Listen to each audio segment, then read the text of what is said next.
This is your News Minute for Friday, December 8th. A big week for coding across PUSD.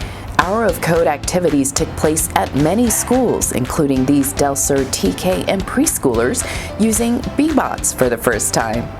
Hour of Code is a worldwide movement to introduce students to computer science through fun activities. Over 2 days, sophomores at Westview High School participated in Unity Days with fun-filled activities allowing students to be themselves and create a culture of connection, empathy, and respect for each other's differences. Black Mountain Middle School hosted a college and career fair to share potential careers and future pathways for students. They got to explore their interests and strengths and connect with professionals in different fields. Congratulations to 2 more PUSD schools earning their Common Sense School designation.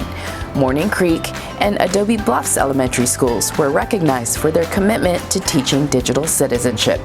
Keep the magic going, Poway Unified. That was your News Minute.